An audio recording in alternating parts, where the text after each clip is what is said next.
same, share the love. Embracing the differences like hand in glove. Find peace and joy, it's a beautiful sight. Together we shine in each other's light. No matter we stand, love's pure mind.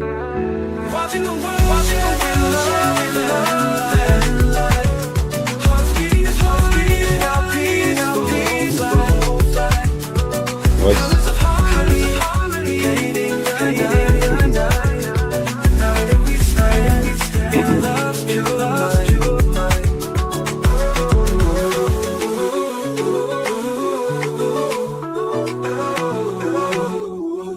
Good evening, everyone. Thank you for tuning in. Coming back, welcome back to Watching the World. Tonight we have a show that's near and dear to my heart because in many cases I cover a lot of high-profile court cases, Sean Diddy Combs, Donald Trump. We cover the news at noon, all sorts of exciting cases, sometimes just because of the algorithm like Nolan Wells.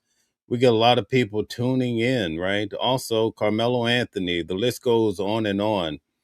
But quite frankly, the reason why I do what I do, because I'm able to collect a lot of eyes and ears to bring attention to cases that don't get a lot of light. Isn't that something?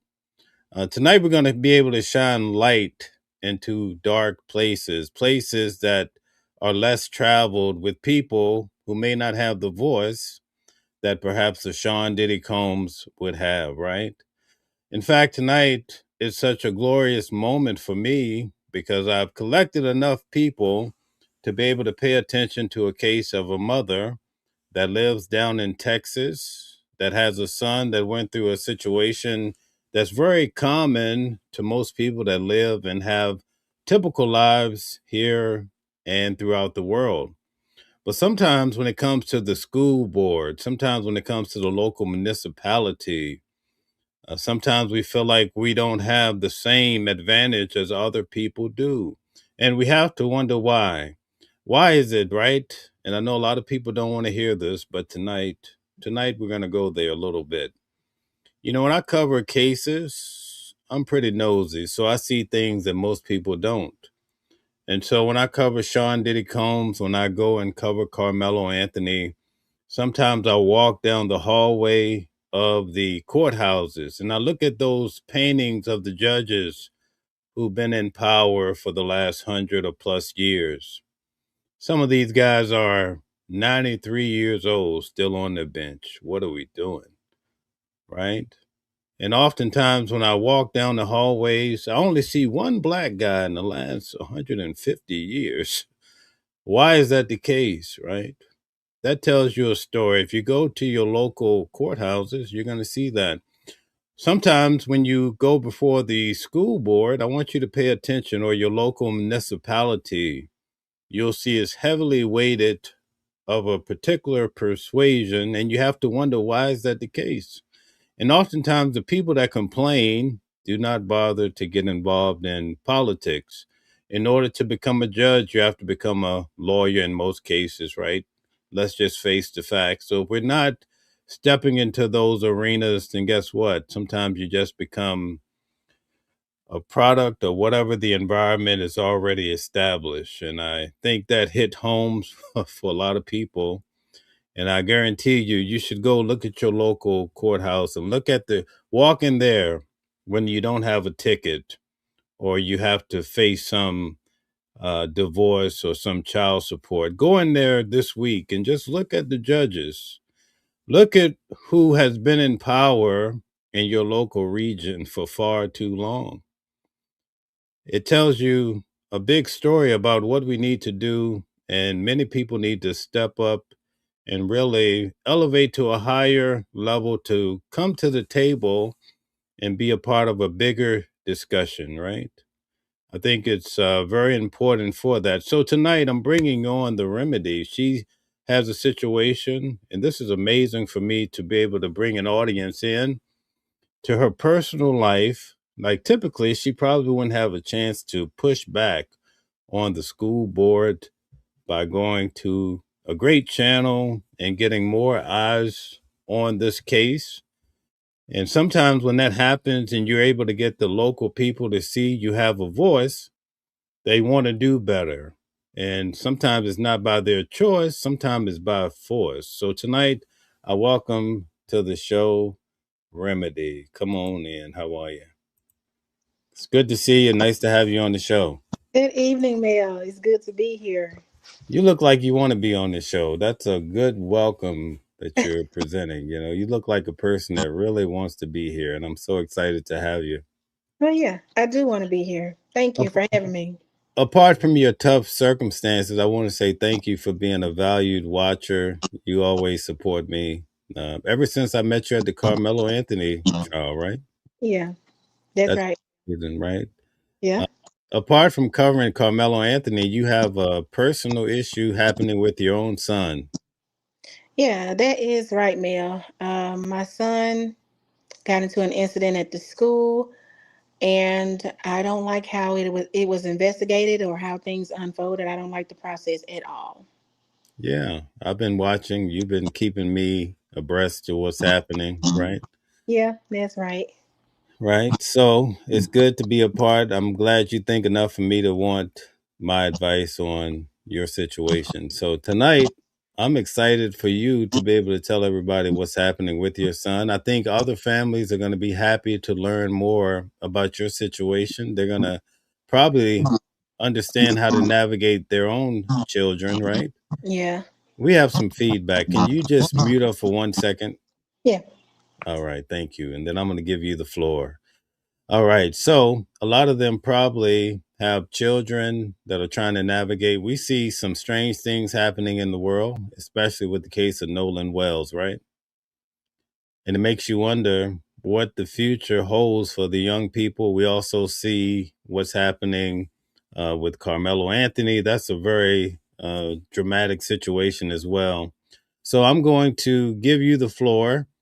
And because we're having a little technical difficulty, I'm going to mute up. And I want you to be able to tell everybody what happened to your son. Tell us who your son is and what happened in your local school district and how it dramatically affected your son, but also your own personal life and family.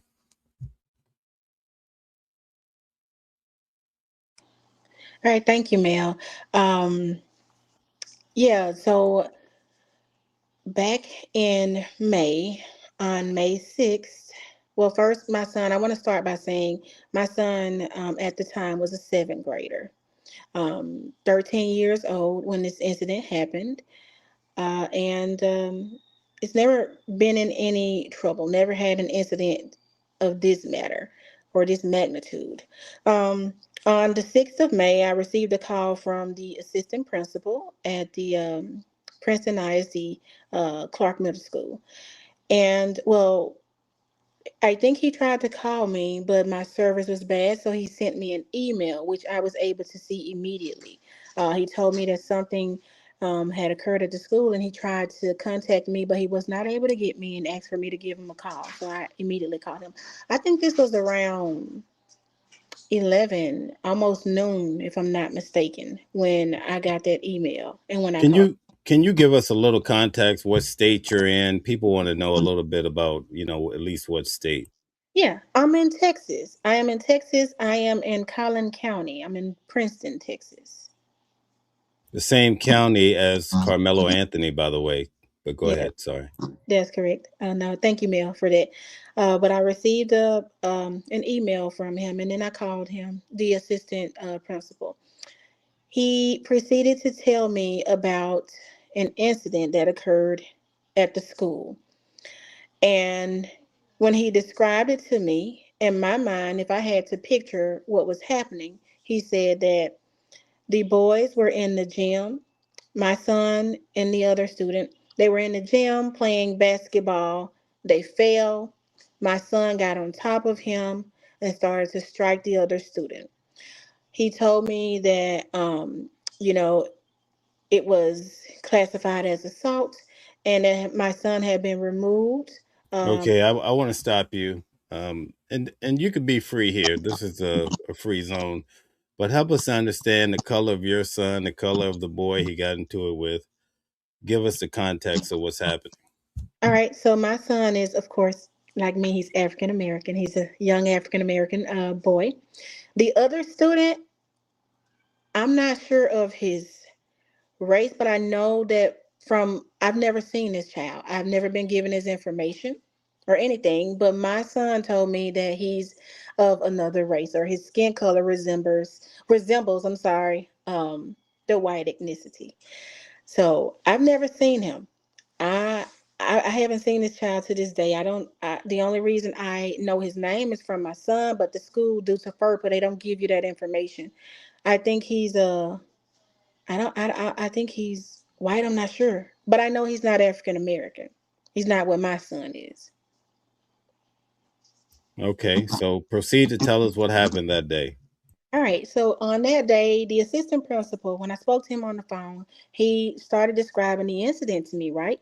He tells me that the boys were in the gym playing basketball. They fell, and my son got on top of the kid, started to strike him, and the fight was broken up. He told me that that was classified as assault, and because of that, my son had been taken to a center. And then listen, I want to put emphasis on this, Mel. When I'm talking to this assistant principal, even though he's explaining to me what has happened, what has occurred, it has still not registered to me the seriousness of the matter. Okay. Where I come from, when students fight in school, you get ISS, you get a 3 day suspension sometimes. Depends on how major the incident is. But I'm thinking, okay, the kids fought, they removed them, but they removed him, and then, well, let me not take y'all too fast. So he describes the fight to me, and he also tells me about an incident that happened on May 1st. Now, May 6th was a Wednesday. I'm sorry if I didn't give y'all the date. May 6th was Wednesday. May 6th, 2026 is a Wednesday. The assistant principal proceeded to tell me that an incident happened on May 1st, and they were actively investigating that incident. But before they could conclude their investigation, this incident on the 6th unfolded. Okay, that's what he told me. Keep that in mind. This is the first time I've heard anything about this incident. Okay, Hmm. 6th. So I talked to him on the phone and I asked him, I said, okay, well, he told me that we would have to have a follow-up meeting regarding the AEP placement because when there is an incident that occurs at the school that results in assault with bodily injury, then the students are mandatory to receive a DAEP placement. They're removed from their school setting and they're placed in this other setting. To me, is it resembles jail. To me, honestly, that's what it gave. It's heartbreaking. How you would feel, looking at inmates through a gate. If you're looking at inmates through a gate, Yeah. imagine me as a mom dropping my son off to this place every day, and he has to walk through this gate. It gives jail. It's heartbreaking. It is sad. It made my sister sad. My mom sad. It made us sad to just witness or have to, take him through this process and why. But just to back us up a little bit, I spoke to the assistant principal. He told me, I asked him if I would be able to go and get my son, same day from the center. And he's like, yeah, you'll be able to. How old is your son? He's 13. Okay. Okay. He's 13. And he told me I would be able to go and get him from this center. Right, Mel? So I'm like, okay, cool. I still don't understand the seriousness of what's going on. So I clock out of work later that day. Remind you, this is around 11 or 12. I want to say 12 because I got the email almost noon. And this is 12 now when I have this conversation with him. Um, I clock out of work. My shift ends at 3:45. So I leave work. I go to the center. I had to find it. The John R. Roach detention center is what it is. The John R. Roach Detention Center. Whoa, wait a minute now. Carmelo Anthony's judge is Roach, so is this his family? Um, uh, it may uh, uh, be. Unless you have a lot of roaches. Yeah, I'm not. It may be him. I don't know if it's his family or his father or who it is, but the name of the center, and I just paid attention to it, is the John R. Roach. I wish I had the absolute name for you, but when I looked at it, it kind of. I didn't realize. Let me say this. I didn't pay attention to the name of the center until after this Carmelo Anthony situation because I had Um, to take my son across the way from it. It's not across the street. It's in the same vicinity, but across the way from it is the center where you have to check your children in for probation. When they release their children to you, if they release them on the basis of supervised probation or something, there's a center across the street that you have to take them. And so my son I had to take him over there. I'm not jumping out of order, but I want to tell you when I recognize the name. I had to take him over there to meet with the probation officer because he was only released to me, on the grounds of probation. And then this is when I noticed the name on the building. It was John R. Roach, and I was like, "You got to be kidding me, really? This is this center?" But the name stood out to me then. But I go to this center, the John R. Roach Center, detention center, and I walk in. There are some, they may be deputies. I want to say they're deputies. They're behind this. It's so you know how if you go to your local jail, they're behind the glass. It gave me there's a metal detector or something that you have to walk through, but it gave me jail vibes. But in the moment, Mel, I still don't understand, and I still don't know that my son is detained legally. Like this is considered juvenile jail. I still did not understand that. what? Not from the conversation on the phone with the assistant principal. When he explained to me what was going on, he told me I would be able to get him same day, right? So who can go into a jail and get their son same day? So I'm not thinking that this is a jail. But I go in and I say, hi, I'm here to, get my son. And they asked me, they said, well, did you receive a call from us? And I said, no. And she says, well, he will have to stay here. Um, he's actually going to have to stay overnight. And then the judge will decide if he gets to be released to you. So then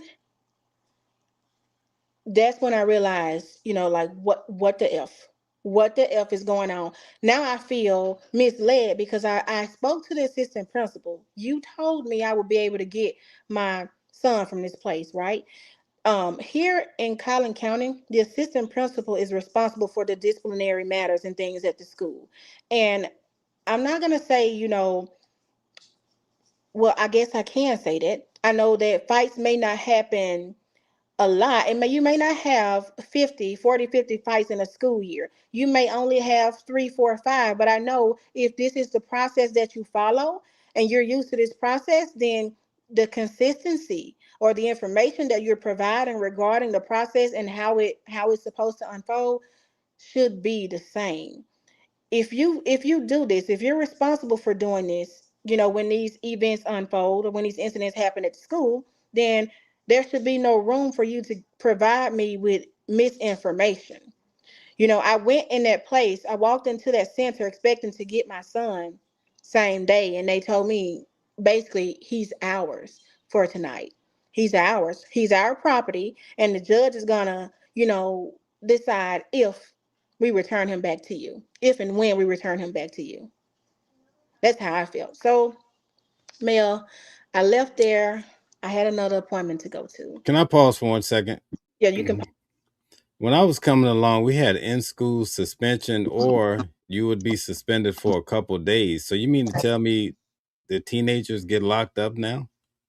Yeah, apparently they do, Mel. Apparently they do. And I didn't know, but I know now. I know now. I still don't understand, the process or how it happens, why it happens.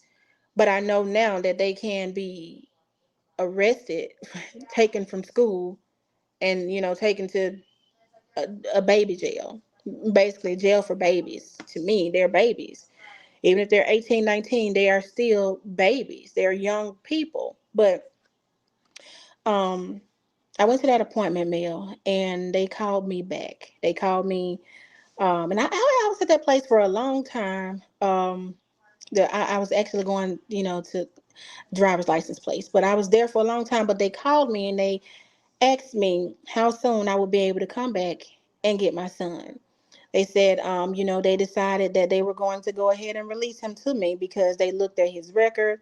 He wasn't a bad kid. They didn't see any, issues with his behavior or his record. So we're going to go ahead and release him to you, Mom. How soon can you come back and get him so that he doesn't have to go to the back with the other, I don't know, we should call them students, or with the other, parties in the back, and undress, basically. When they said that to me, I did get worried, Mel, because I thought, is my son in there? Is he hysterical? Is he crying? Like, why do they not want to put him in? I know that they asked me, when I can come get him, but is he mentally okay? Is he acting out? Like, why did they say we're gonna go ahead and release him to you? I'm worried about my son. I'm thinking that he's hysterical and they're, trying to calm him or something, do something to pacify the situation. But I was able to go back, Mel, to the place after I left that appointment, and I got my baby. And when he got in the vehicle with me, oh no, pause. When I left that detention center the first time when they told me that I couldn't have my baby, I I think I had called the school back, and they didn't call me back. The assistant principal didn't call me back until I was back on the grounds at the detention center to pick my son up, because they had called me to tell me I could get him. And so honestly, I was going to curse that man out. I was going to curse him completely out because I felt embarrassed. I felt misled, you know, and I felt, like, why would you tell me that? Why would you? Nobody, you told me I could get my baby. These people are saying court to me. I have to work. They're telling me that he has to go to court in the morning. So in my mind, I'm like, now I got to make arrangements to be miss work. I got to miss work. I got to take off work so I can go to court with my son. But no one told me about court. The assistant principal did not mention court to me. He told me I would be able to get my son same day, and that's what I was expecting. So I was going to cuss him out. But he called me back when I got back on the premises, and I said, yes. I said, I called because you told me previously that sorry, I was trying to read the comment. I said, you told me previously that I would be able to get my son. And they told me that I couldn't have him. I don't think I told him that I was there to get him, but I think he apologized for the misinformation or something. Anywho, I picked up my son, Mel. I got my baby. And when we got in the vehicle, I said, son, what happened? He said, Mom, he put his hands on me. He said, he hit me. I said, son, what happened? I need you to explain to me what happened. I said, do not leave anything out. I need you to tell me step by step what happened, with this incident. He said, okay, we were in the gym. We were playing basketball. He said, and we tripped and fell. I kind of tripped over him. We tripped and fell because, we were trying to get the ball. He said, and I fell on top of him. He said, he pulled my hair. And I said, bro, why did you pull my hair? And he slapped me, and he slapped my glass on my face and said, get the fuck off me. That's what he Oh, Yeah, he said, get Jesus. the fuck off me. And so my son said, then I punched him. He said, I punched him 2 times, and then they got me up off of him.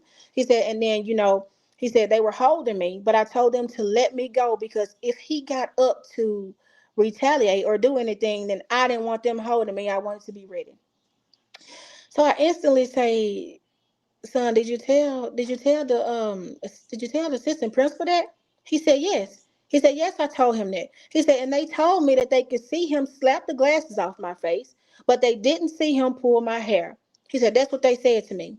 So Hmm. immediately I send an email um, to the assistant principal asking them to preserve all video evidence, all witness statements, anything involving this incident. I wanted them to preserve it, Okay. even if it's not available So for describe your son's hair to us. We want to know. my son. He has long, dark dreadlocks down his back. They're down his back. Hmm. They're long. I started his dreads when he was, do I want to say 1.5? He was 1 or 2, and I haven't cut his hair, so you can imagine how long his hair is. They're long. He has long locks down his back. And then I um I'm a licensed cosmetologist.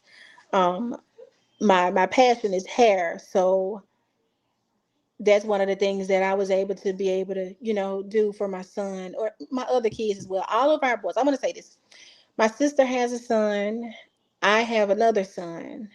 And then I have a baby girl. But all of our children, my brother, they all have dreads. No one, well, no. My second son, he had a haircut. He's the only one that had, no, him and my brother. But my second son had a haircut because he was born bald and his hair wouldn't grow. So I was trying to, find options to make his hair grow. He had little patches everywhere. So we cut it off to, start it. I started his dreads when he was 2 or 3. I'm not sure. But all of them have dreads. All of our kids have dreads. And we do hair. We're able to upkeep, their hair. So I hold it. It's something that I like. Okay, so another thing, can you tell everybody you're a twin? Yeah, I am an identical twin. My twin looks split in image, just like me. Yep. We're Can't tell super you close. apart. Our kids get us mixed up sometimes. If so, we do have different items. But if my bonnet that I wear is purple and hers is gold at times, and so if we switch, and I put on her bonnet and she puts on mine, they'll walk up on us too quick, like "Mom," and then they'll look. Oh, that's not my mom. Or sometimes they don't realize because we like to go along with it. Sometimes they don't realize until, like, one day I was sitting on the couch with my sister and my nephew walked up and I asked him for a bottle of water. And he went and got it and he came over there and he was talking to me and I was like, he said, "Who asked for it?" And I was like, "Me."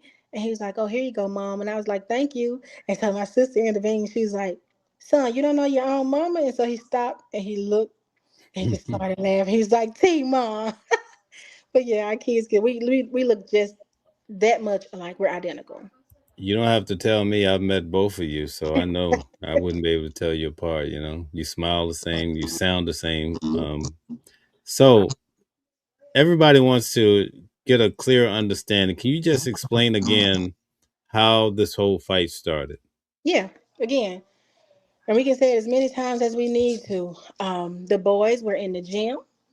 They were playing basketball, and they weren't the only ones. This was not an official basketball game. This was a school day, a regular school day when you're scheduled for the gym period, the athletic period. There were so many students on the basketball floor. It's not just my son and this other student. I'm gonna say maybe um 30 between, I want to say at least 30 kids, if not more, on the floor because they're all in there just, running around playing. They're playing basketball. But they were playing basketball. My son was guarding, well, from the video he was on another side and they were playing, throwing the ball around. He was guarding the other kid that received the ball. He wasn't the only one that was guarding the kid. Other people were trying to get the ball too, but they ended up falling in the gym. They tripped and they fell. My son ended up falling on top of this student.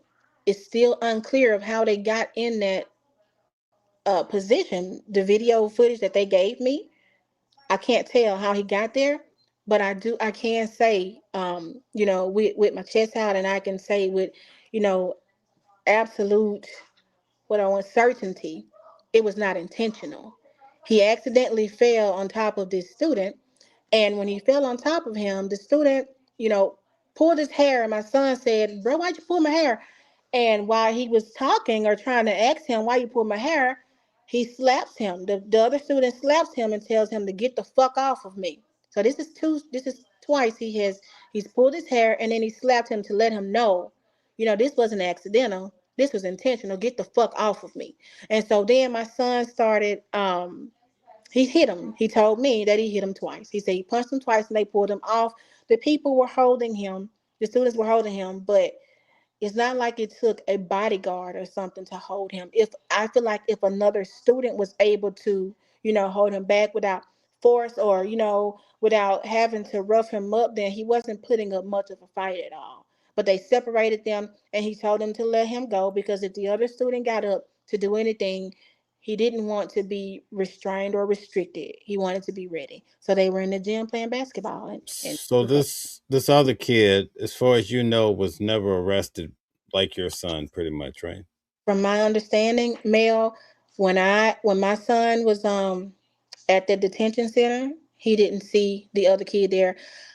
There's one thing that I left out. So when I got my baby, when I got him back with me, I asked him because I was concerned about his mental health.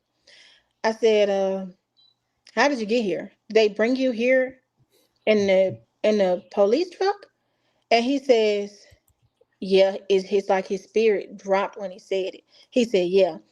I said, "Were you crying?"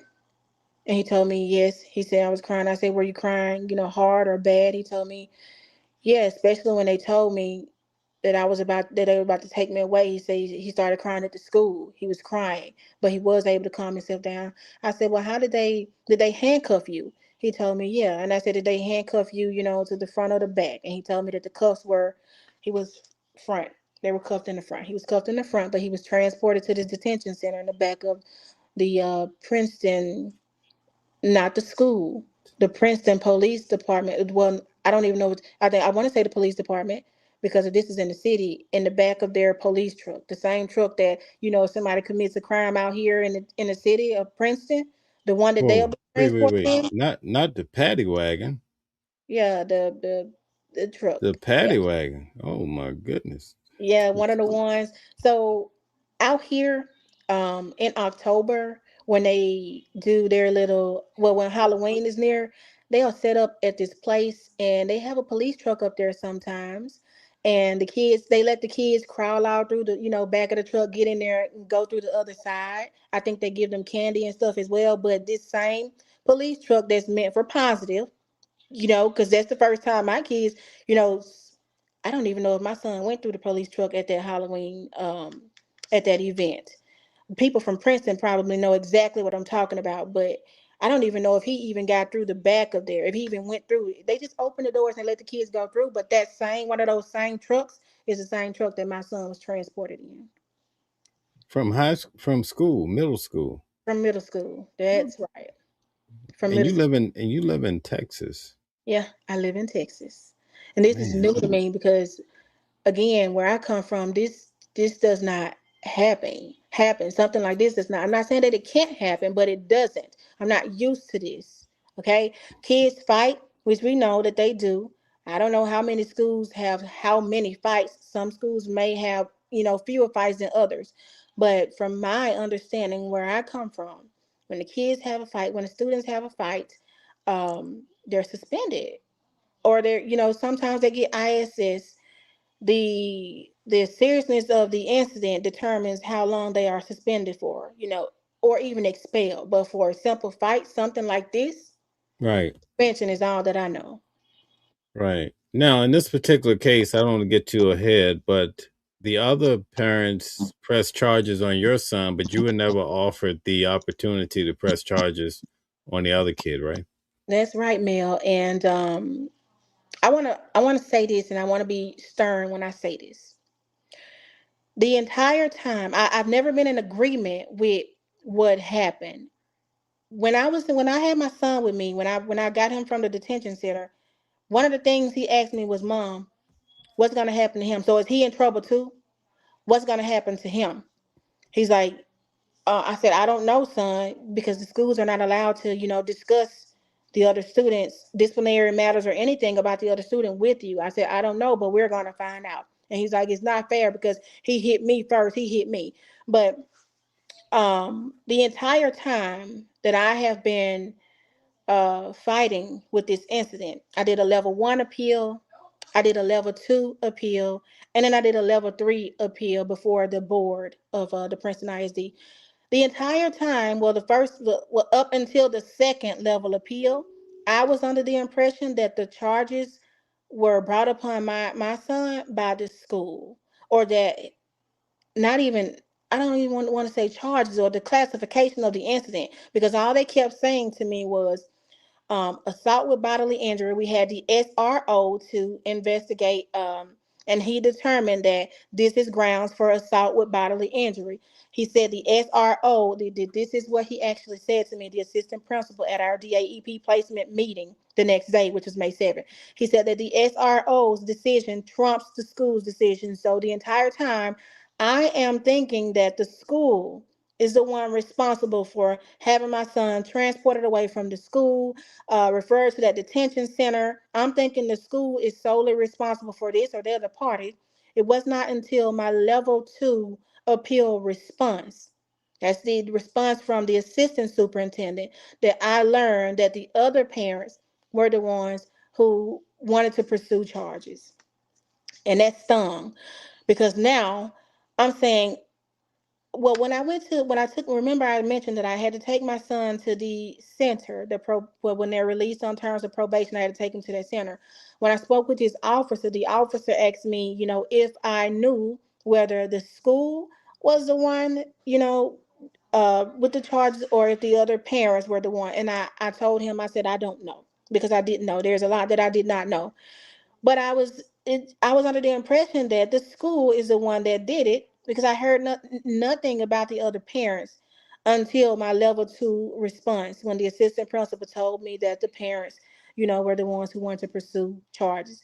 Then I felt, I want to say I felt betrayed. I did, because this happened in May. My level 2 appeal response was given to me in June. June. Yeah, okay. And so when incidents happen, even, outside of school in life, if you feel, that you had a valid reason for something, filing charges, or if you feel like, you know, let me see how to put this in words. If you feel like a crime has occurred, and you feel like, with all certain, you feel certain that a crime has occurred, then you don't want to wait to file charges, or to start the process to get justice. You don't want to wait. Here I am in June.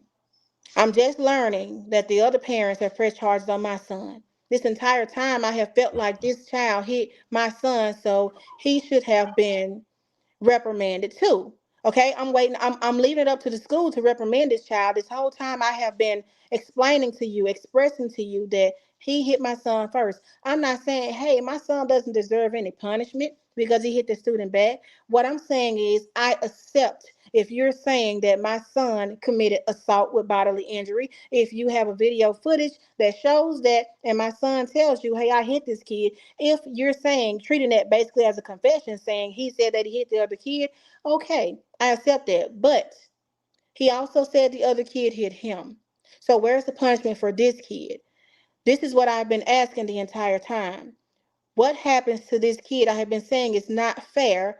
What happens to this kid? And so I'm in June, and I realize I could have pressed charges. Hmm. Now, if I choose to press charges, I look like a fool. That's what I look like. I look like a damn fool. It looks retaliatory, if you ask me. Because if you felt like a crime occurred, or you felt like this other student, did something so bad to your son, why didn't you file charges? I didn't know that I could, Mel. I didn't know Wow. that I could. I didn't know that the charges were filed by the other parents until my level 2 appeal. Nobody explained, Right. the process or anything to me. We're gonna listen to your hearing just so people know we're gonna go through your hearing. But I think people, when we go through your hearing, you're gonna see who you went up against, and it's kind of intriguing. And I'll put it lightly, Yeah. intriguing. All right. So, could you just answer this though? Talk about proportionality, because your son was hit first. Right. Proportionality we heard about in the Carmelo Anthony case, and that's when a lot of people start talking about it. But Yeah. you heard that word in your case too, right? Your I son's did. case. Yeah. Talk So about it. yeah, for the level 1 appeal, the principal, because Right. this is what goes before the principal. What's the Um, principal's name? Can you share?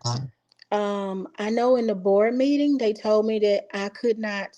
if I was going to address them, that I had to say principal, assistant principal, or superintendent. They told me that I could not say their names. They said my son's name, which is interesting to me because I thought that we couldn't say names, or because they're protected by FERPA. At least that's what the superintendent said to me. We had a phone call before this incident. I mean, before the meeting, and he told me that if I was going to address anyone, that I couldn't call their name. So I'm not sure if even now I can say their names. I'm not. Really? Yeah, Hmm. but they Okay. did say my son's name.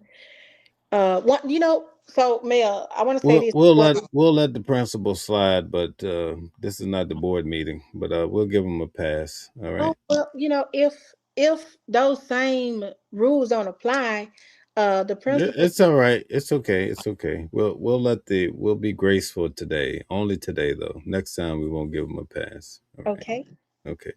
all right. Um, I want to say this, Mel. I spoke to the superintendent. Okay, let me lay this out because I might be confusing people. Trying to follow along with this. Take your time and lay it out well. All right. So to initiate the incident, well, to initiate the investigation, the person Right. responsible is the assistant principal of the school, of Clark Middle School. They are the ones who are responsible for the disciplinary placements and things, also for those students. Okay.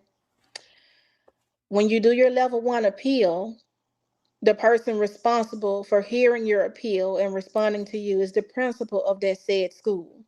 Okay.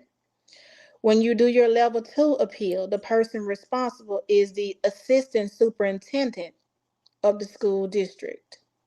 And when you do your level 3 appeal, then the superintendent is who you would be addressing and who would set everything up for you or get everything into place. But I spoke with the superintendent. Um, I want to say a week, some days before, because I did give it to them, pretty late. I almost missed the deadline, but I gave it to them pretty late, and my meeting had to be scheduled for I think the next board meeting. But when he spoke to me, he asked me if I wanted to do an open meeting or a closed meeting, and I said, well, I'm considering doing an open meeting, and he said, well, he said, well, just keep in mind that open is where it will be live streamed. Okay, it's going to be live. It's going to be in front of everyone that's there. He said, there's going to be a video shown. He said, so, just, keep in mind, or, think about if you want to bring this exposure, basically is what he was explaining to me, because there's going to be a video shown. This is going to be live. This is not going to be executive session.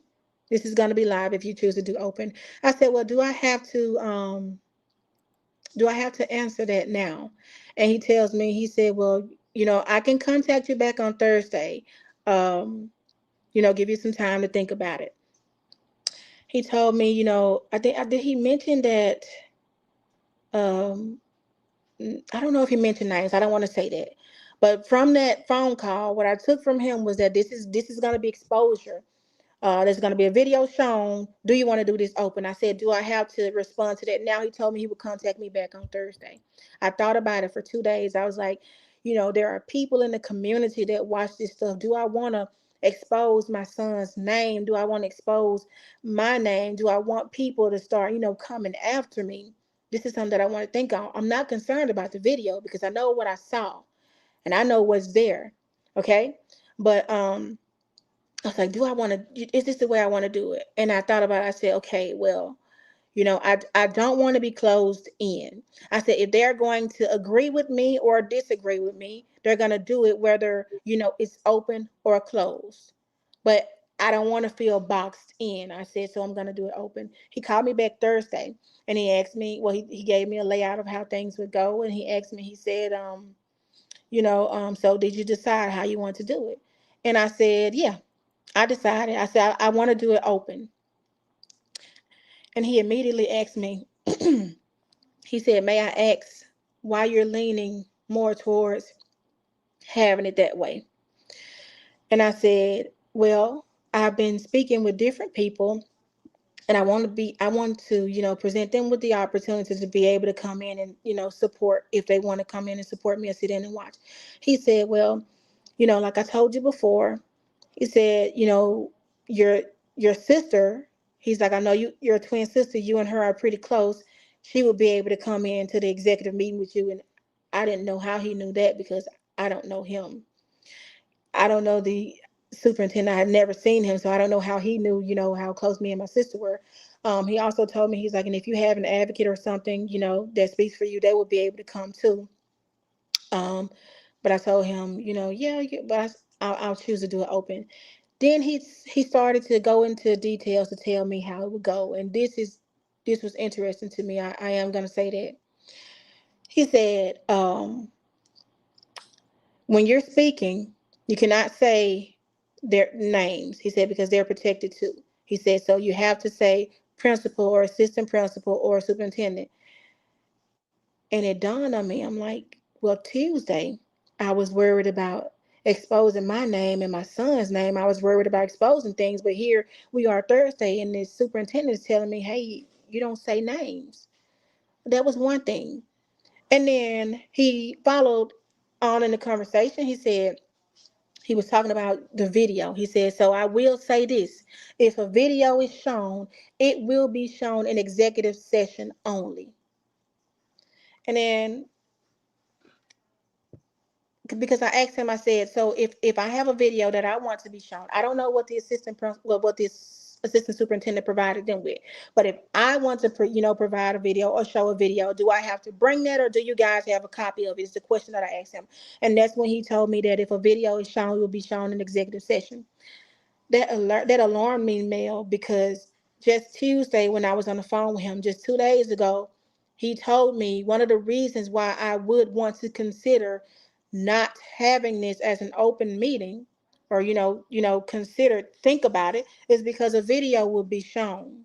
But here we are Thursday, and you're telling me that it won't be shown to the people. It'll be shown in executive session. So I don't understand why that was given, why there was given any weight, why any weight was given to the fact of the video on Tuesday being shown, when Thursday we learned that it actually won't be shown before the people. um Okay. I want to pause you for 1 second. There are people in the audience like Jeff Springer. They're interested in helping you with your legal issues. So at some point, if you can put your contact or your Cash App or your whatever way you want to be contacted, you can put it in the comment section. All right. okay, yeah, I can do that.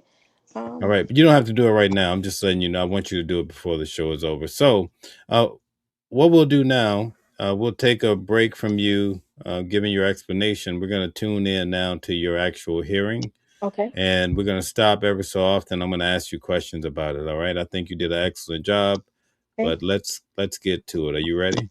I'm ready, Mel. All right. I like that. That's good. All right. So just give us an introduction. What are we looking at here? All right, so here you are looking at the members of the board. My twin and I are to the on there. We're on my left. We're in the white. The two ladies in the white. We also have another person sitting there with us, a friend of mine that I also met at the Carmelo Anthony hearing, and she's been dedicated. She spoke on my behalf. I want to say that too. They opened the floor to public comments, and she drafted up a response and she spoke, but it actually took place before I got there and before any of this unfolded. To the right, I think these are just up. I want the person right there in the white, and the person on the second row to the right, the guy with the burgundy shirt on, and the one in the white shirt. This is the assistant principal, which is the male. The male is the assistant principal. The principal of the school is the one that's in the white to the right of the screen. The people that we're facing, they are the board, and the attorney for the board is sitting there as well. I think she's in black. She's in the middle. The president is in the white shirt next to the yeah, that's the president. The assistant president is the lady that's sitting right next to, yeah, that's Starla. She's the assistant president. The rest, I don't, I think they are just trustees of the board.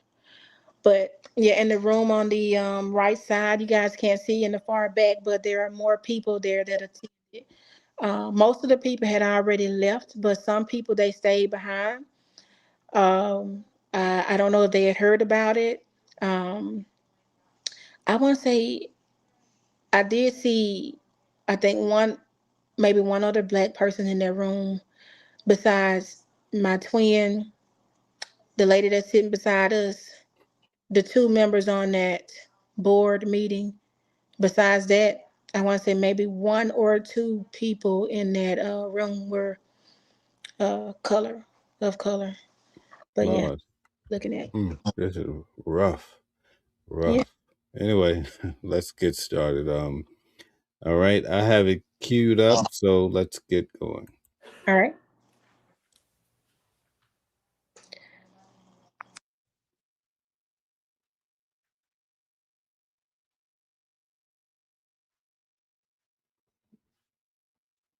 It takes a minute for it to say something. For my requested relief, I respectfully request that the board review whether district standards regarding self-defense, proportionality, and reasonable belief were applied consistently to both students. Determine whether the available evidence conclusively supports maintaining the classification of assault causing bodily injury. Consider modifying or removing the assault causing bodily injury classification from my son's disciplinary record if the board concludes that that evidence does not support that determination. Determine whether the superintendent's reduction of the DAEP placement to time served further supports reconsideration of the permanent disciplinary classification. I have to stop here. Can you tell us what are you actually asking for? Break it down for us. All right, so basically, here I was asking for the board to determine if the available evidence supports, the classification on my son's record. And not only that, in that second level appeal, the assistant superintendent decided to remember I said that if there is assault with bodily injury, they have a mandatory 30-day DAEP placement in that baby jail place. Um, so the assistant superintendent decided to reduce my son's sentence based on his record, based on him not having any major issues on his disciplinary record, and he said also because it was so close to the end of the year. Remember, this happened on May 6th. I think the students maybe had 2 or 3 weeks left in school, and so he didn't feel like, well, that's what he said. He didn't feel like, well, he felt like because of the timing that it happened he could reduce it. So they reduced it to time served. So basically, he said that my son would be able to begin the new school year at his school setting. He wouldn't have to return to DAEP placement. So I was asking the board, if can you look into this and find that if it was reasonable for the assistant superintendent to reduce my son's placement, is it necessary for it to even remain on his record? Should we remove it? Can we remove it? I wanted them to also take a look, Mel. This was the biggest thing that I was asking them to do. Investigate this situation for themselves and find if fairness was conducted, if the students were evaluated in the same manner, if fairness was given throughout this investigation, if what happened here was deemed fair, and if the evidence supported it, if the evidence that we have or that the school brought about supported it. And the reason I say that, Mel, is because I learned that with the self-defense claim in school, the assistant principal, because remember that's who's responsible for the disciplinary, they are able to use their own discretion in determining if it's self-defense or if it warrants as self-defense. Okay, they don't have, from what they told me, they don't have an actual language that says if this happens, or if this happens, then this is self-defense. No, they get to use their own discretion to determine if this warrants self-defense. Since I'm speaking about that, Mel, one thing I want to talk about too, is in a level 1 appeal. The principal told me that my son's actions were disproportionate because the student slapped him, yet he punched the student. And so it kind of made me wonder, like, can you not punch someone if they slap you? Is that what you're saying to me? Are you saying that he was excessive because he punched the kid and the kid slapped him? Because that's what I took from it in that level 1 appeal. She said it was disproportionate. Okay, so Okay. let me pause you for a minute, all right? Mm-hmm. For those of you that are in the audience, hit the like button, share, and subscribe. Put a 1 in the chat if you think punching somebody when they slap you is disproportionate, all right? So 1 if you think it is, 2 if you think no. All right, so let's check it out. Let's see what the audience say. Okay, go ahead. Sorry. Yeah, but she told me it was disproportionate because my son punched that kid. She also told me that the other student was actually acting out of self defense because my son was sitting on top of him when he struck him. All right, Mel, this was concerning to me because if you are saying that the other student had the right to slap my son and do whatever he did to him because he was sitting on top of him, now I'm asking you to explain how my son came to be in this position. Can you explain to me how we got here? If we're going to say it's reasonable for the other student to defend himself or act in self-defense when we're playing basketball, regardless of whether this is official or not, these students are playing basketball. If it's reasonable for him to strike someone because they're sitting on top of him or fell on top of him, then I need for you to be able to explain to me using this video evidence and your discretion or whatever you want to use, how my son came to be in this position. All And right. So I just want to say we have some individuals that should be here from your school board because I reached out. yeah, So I want to point out if the individuals are here, look and see how the audience has responded in regards to the question about whether the punch disproportionate to the slap. It looks like all the people in the audience are pretty much voting the same way. Go okay, ahead. got it. All right, I can see that. Thank you, guys.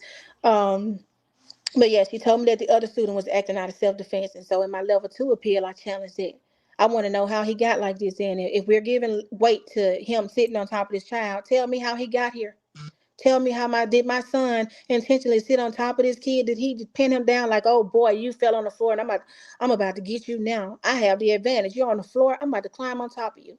Tell me that's what happened. I need for you to explain to me that this is what happened. If we're giving wait to the other child being able to act out of self-defense when they're playing ball. One more thing I want to point out, Mel. I'm gonna let the people watch too. But this video that the school provided me was 18 seconds long. Okay? It's 18 seconds long. I observed the other student pull my son's hair at the 11-second mark. That leaves us with 7 seconds left. Okay. So in 7 seconds, this incident unfolds between these students. Keep that in mind. In 7 seconds, the pull hair, slap, the punch in 7 seconds. Keep that in mind. All right. So we're going to get back to your words here. Okay. And ensure that my outstanding Texas Public Information Act request is fully processed and that all responsive aggregate records are produced or that any records not produced are identified in accordance with applicable law.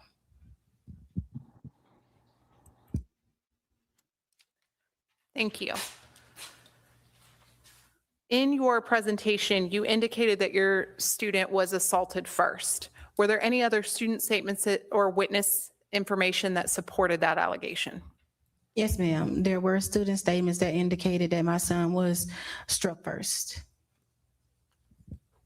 Also, in the level 1 appeal, the principal acknowledged that my son was struck first. And can you help us Okay, elaborate a little bit. The principal acknowledged your son was struck first. She did. So in that level 1 appeal, she told me that yes, we can see that the other student does strike your son first. However, he was acting out of self defense. He was the one that was actually acting out of self defense. Let's see if I don't think I have it here. I would have read it to you guys. I don't have it here, her exact words, but she told me that the other student was acting out of self-defense, even though he did hit my son first, because my son was on top of him when he struck him. That's interesting. Wow. Yeah. That's Yeah, it's very puzzling. interesting, Mel, because during it didn't receive weight, or it wasn't fully acknowledged. I want to say that my son's account that he had been struck first was not fully acknowledged or acknowledged at all until that level one appeal. There was an investigation that happened at the school when this incident happened. The assistant principal, had the opportunity to view that video, take witness statements, listen to my son. The SRO, I'm not sure their position, but they had the opportunity to listen to my son, hear him out, hear what he said happened, interview those students, hear what they said happened. Yet my son was the only one that was penalized, even though from the beginning, even in his statement, he says that the student hit him first. All the other witness statements say that the student hit him first. And now we have the principal acknowledging that in the level one appeal for the first time, apparently. Okay. Thank you very much. Understand the argument for self-defense or the standard for self-defense that you believe should be applied, specifically because your student was straddling the other student at the end. Yes, ma'am. So I do understand the position that my son was in. However, I do want to reiterate that he fell into that position while they were playing basketball due to the inconsistency or the nature of the video. We cannot make out every action or determine how exactly they ended up in that position. But I do know that my son wouldn't have hit the other student had he not hit him and pulled his hair.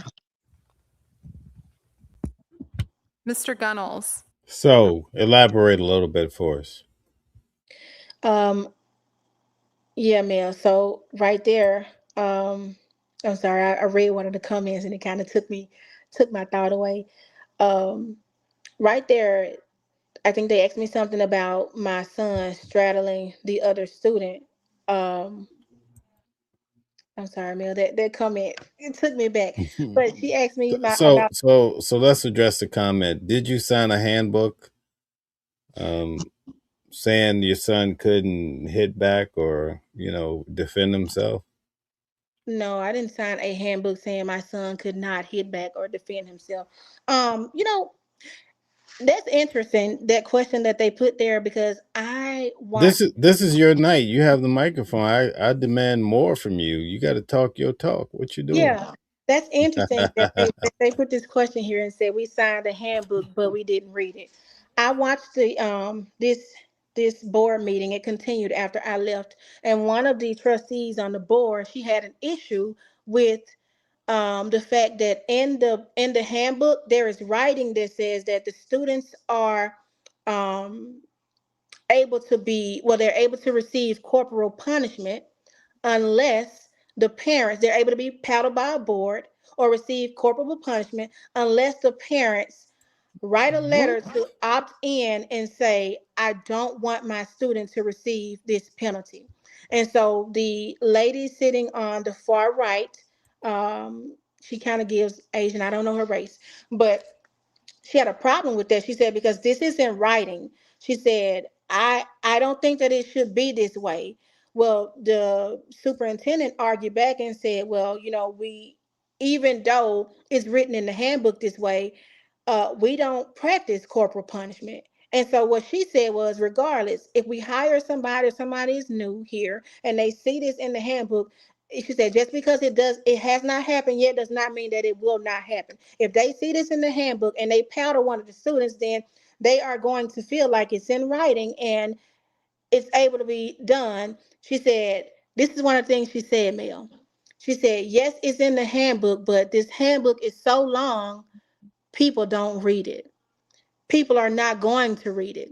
She said, so I just feel that instead of framing it as, all students are able to be, paddled. If you don't want your student to be paddled, you have to write a letter and opt out.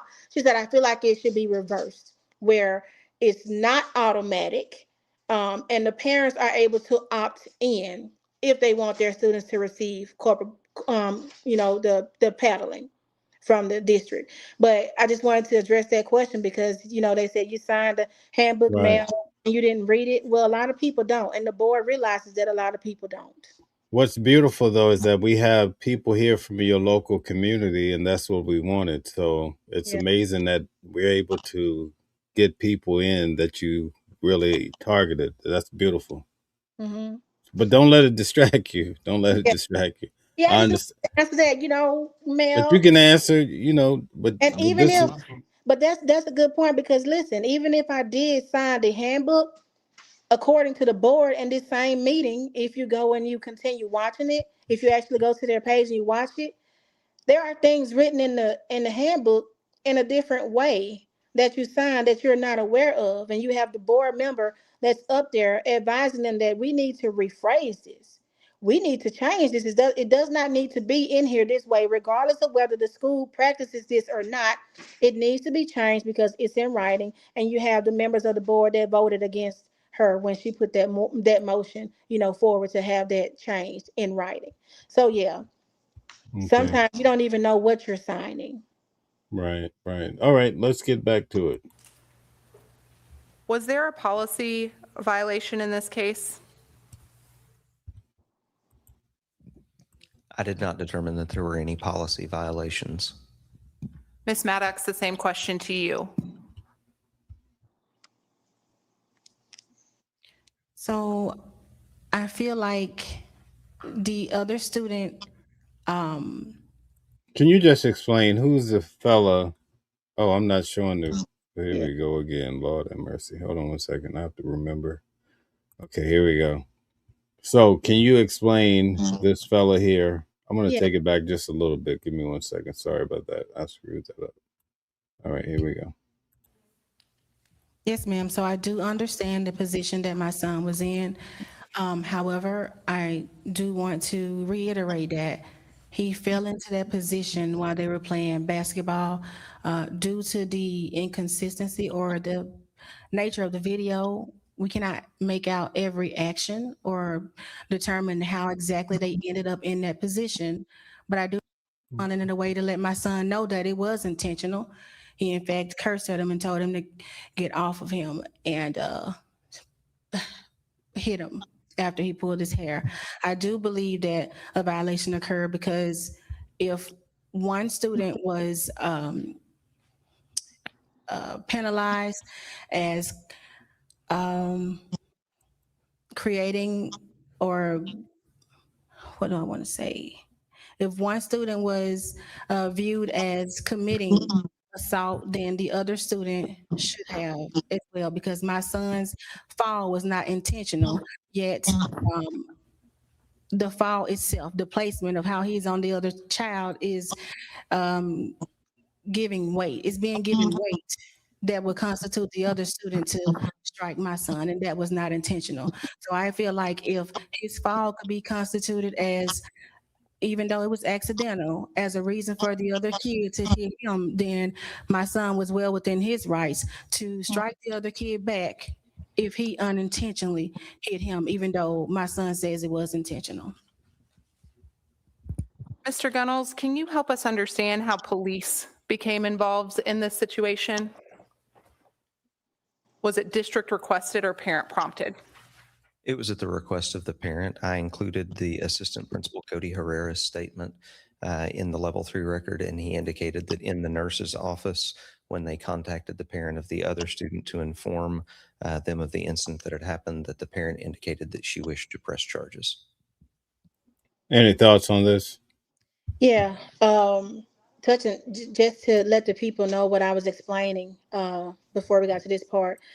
Um, I was basically saying, well, so in the level 2 appeal, the assistant principal, that's who that not the assistant principal, the assistant superintendent, that's who that guy is that you guys see speaking on the mic. He said that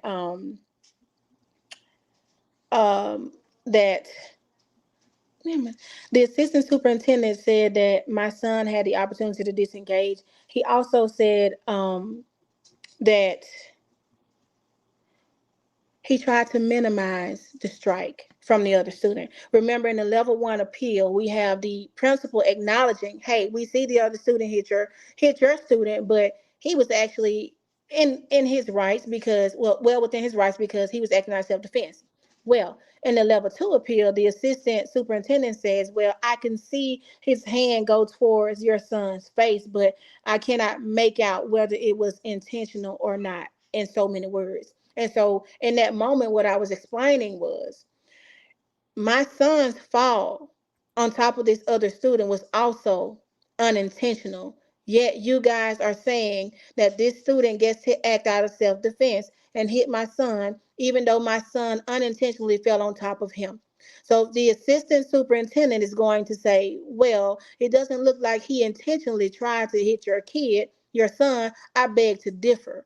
Because if his actions were also unintentional, why is my son not given the same grace, or why is he not viewed in the same frame to be able to defend himself, even though something happened to him accidentally? You know, Mel, where is Right. the equality in that? That's what I was explaining. And then I moved on further. Well, you can hear the assistant superintendent explaining that he included something from Cody Herrera, the assistant principal of the school. He said he included something to the board from him that says that it was at the parents' prompt to file the charges. But again, Mel, no one ever told me that. And I don't know if they were supposed to or not. But regardless of whether they were supposed to or not, from the very beginning, my son has always said that this kid hit him first. So whatever way you describe this incident to her, however you laid out the options to her, I should have been given the same affordability. I should have been able to say, hey, I want to file charges. Or it should have been explained to me in a way where, Mel, I feel like I can file charges. But when he called me, remember, when he told me on the phone, he explained the incident to me. In my head, if I had to picture what happened, he said they were playing ball, they fell, my son got on top of this kid and hit him. What parent in their right mind, with someone explaining this incident to them in that way, feels that they have grounds to press charges on another student or press charges at all? What parent feels like their son is in the right for getting on top of this student, punching this student? They were playing ball, nothing happened. They fell, and your student just got on top of them and started punching them. Who would want to file charges, Mel, or take action on it? When that man described the incident to me on the phone, this is what I pictured from what he explained to me. When I got that video evidence, Mel, I saw differently. When I spoke to my son, I heard differently. And even though he's saying that he included something to the board from the assistant principal saying that the other parents, wanted to press charges, what, sir, did you say to them? How did you describe this to them? I don't have record of that phone call, and I can't verify whether or not you presented them with the opportunity to file charges or not. But I know it was never given to me, even though my son said the other student hit him.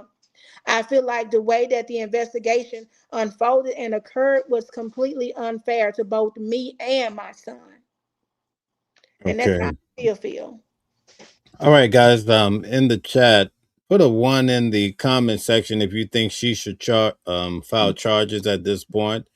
Put a 2 if you think not. Let's see what everybody has to say. Okay. All right, I'm going to get back to the video here. And Mr. Gunnels, another question for you. What outcome are you asking the board to reach tonight? I ask that the board uphold the level 2 decision.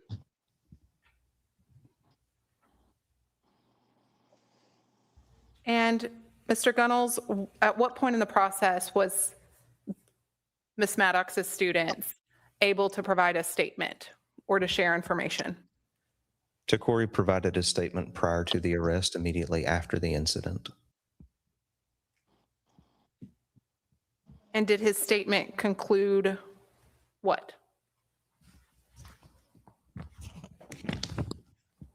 His statement was included in the level 3 record, and it stated that we were in the gym.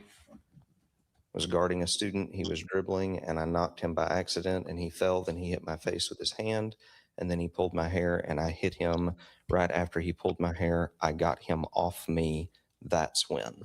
And then the statement concludes. And when were parents notified of the arrest or detainment? Mr. Herrera notified Ms. Maddox that day. What do you think? I think he was correct when he said that day, but I noticed that he didn't say immediately after. Another thing that I want to point out, Mel, remember I told you guys that I got the email from the assistant principal around 11 something, almost noon. When I look at the incident report, this happened at 9 something in the morning. This incident unfolded at 9 something in the morning, and I got the email from him letting me know that he tried to reach out to me at almost noon. So he was correct when he said he notified me that day. Yes, he did. But the manner or the quickness, the swiftness, I don't know of how he should have notified me. Some people are concerned with saying that before they even took my baby away from that school, before they did any of that, they were supposed to let me know what was happening. You know, a lot of people are concerned with that. They said that they shouldn't have moved forward with that before speaking to me, you know, especially since it's criminal charges involved. Right, right. Thank you very much. We're going to keep moving here. And when you looked at the record, Mr. Gunnels, what information do you believe the campus, as well as yourself, looked at to come to the conclusion? Was it solely the statement of the other student or the video? What did you look at? I considered the totality of the record, student statements, staff statements, and the video. And to Ms. Maddox, what information do you believe was not considered that should have been considered? I believe my son's statements were not given equal weight. I believe the video was not viewed. I know that they viewed it, but I don't believe that they viewed it, what do I want to say, carefully or closely to observe everything that happened. From the beginning, my son explained to them what happened. I can see it in the video.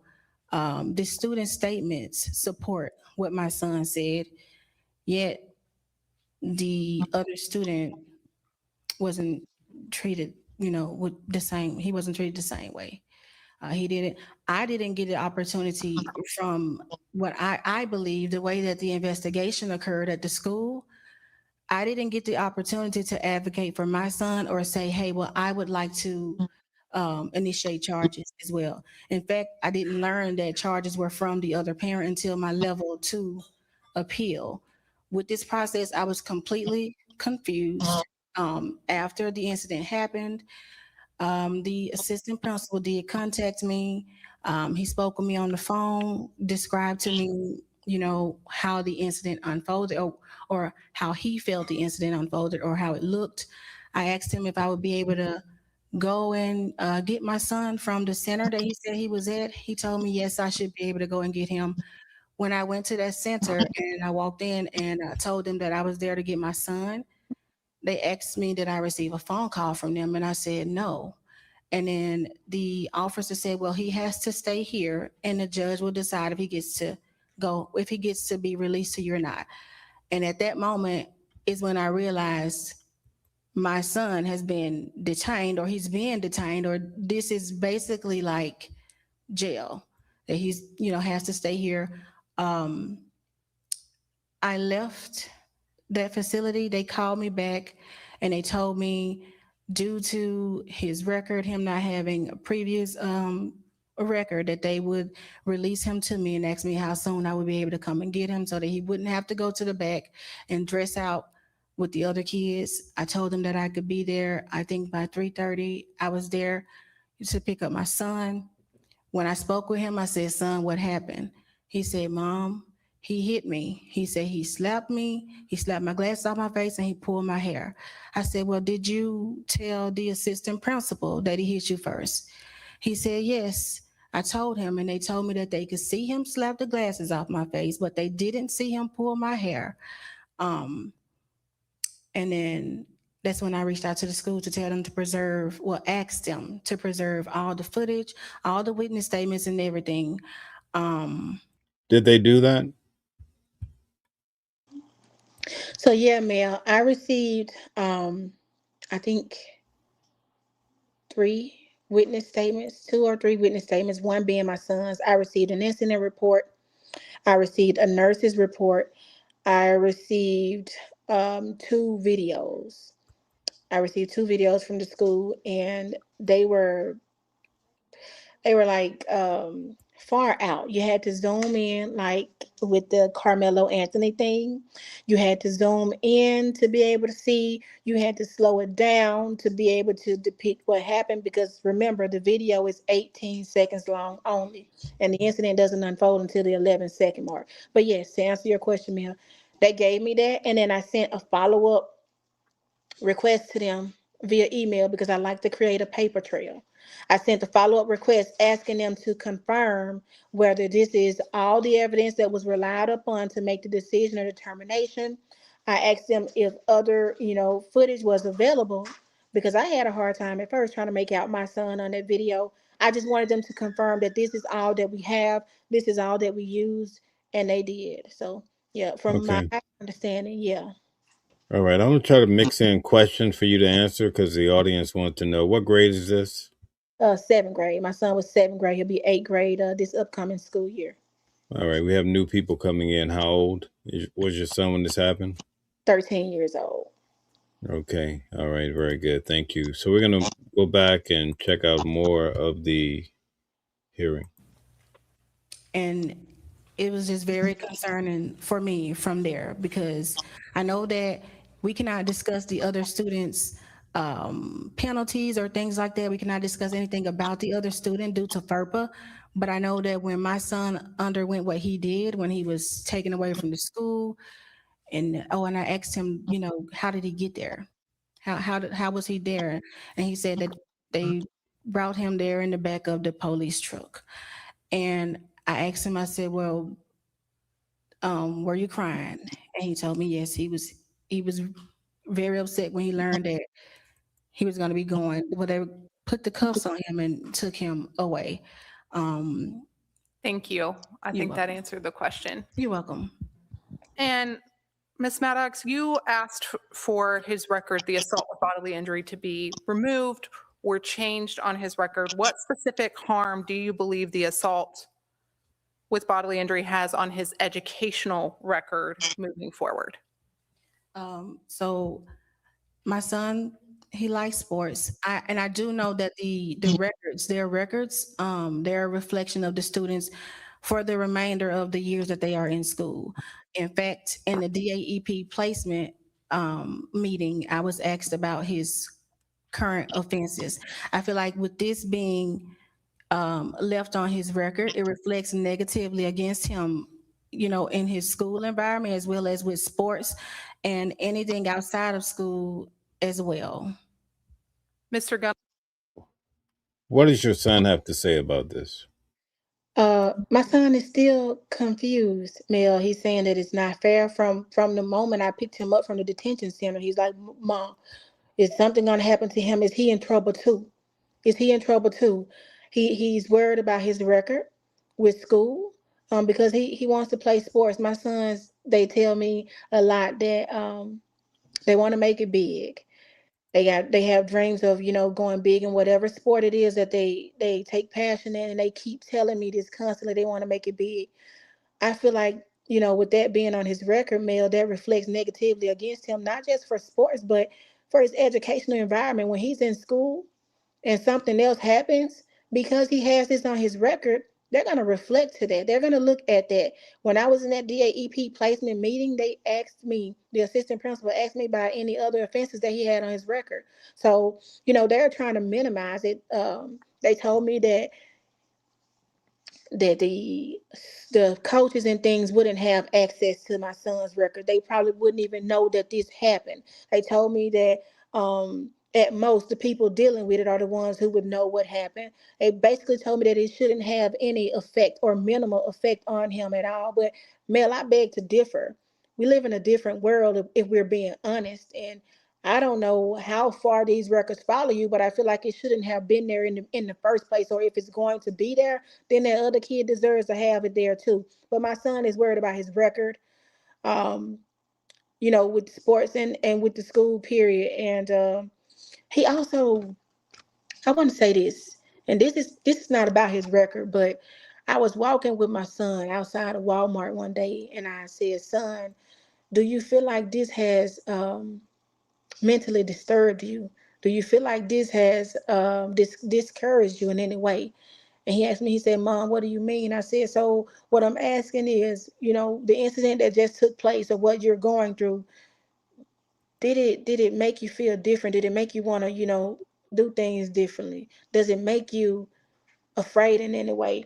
And he told me that he's afraid to defend himself now, Mel. This is what my son told me. That is heartbreaking, and it hurts every time I think about it. He told me that he is afraid to defend himself because the next time they may actually keep him and make him stay overnight in the jail. So, we asked about you asked about the Wow. record, but it's not just his record that he's worried about. I'm worried about him moving forward, Mel. How does my son? How is he gonna react in certain situations? Are you guys setting him up to be bullied, antagonized, like what people get to do, whatever they want to do to my son? Asked me, he said, "Mom, so can you are they saying that somebody can slap you, but you can't punch them? Is that what they're saying? Are they saying that people can slap you and nothing happens to them, but if you punch them, then something happens to you?" He is truly confused, Mel, and he is mentally disturbed. He's very mentally disturbed. When he saw the police truck come to the school with me, I went over, for the DAEP placement, and they actually called the police on me because I was asking for the appeal paperwork and they wouldn't give it to me. They Erica, that's the principal's name, Erica. She asked me to leave her premises, and I want to touch bases on that since I mentioned it. At the DAEP placement, I was the meeting. I was speaking to the assistant principal, and I asked him if my son had told him that the other student struck him. He told me it may have been mentioned. Um, he told me that we weren't there to talk about the other student. I was like, "So wait a minute." I said, "When do your placements or your recommendations," I said, "most of the times, are your investigations concluded?" And he said, "Most of the time, yes." I asked him that because one of the statements he made was that due to the statement that we made about the other student hitting my son, that other investigation could occur or they needed to look further into the matter. And so I was telling him, well, we can't move forward with this placement meeting. We're not going to make a decision on a placement for my son if you're saying that you still need to go back and look further into this incident. That's not fair. The whole time I was saying that's not fair. But he said that he was going to get me the appeal paperwork, and he left that hearing and he went out, and then he came back in. He didn't have the paperwork. But I was still expressing to him that I didn't think it was fair. He ended the meeting unbeknownst to us. You're supposed to announce that you're ending the meeting. He ended the meeting after that, and so he went into the office across the hall. I walked in shortly after him, and I said, "You ended the meeting before we were done." I said, "You said that you were going to get me the appeal paperwork, and I want the appeal paperwork." He was very frustrated, very flustered. He had an attitude because, the meeting, I have that recorded as well. I have that recording as well.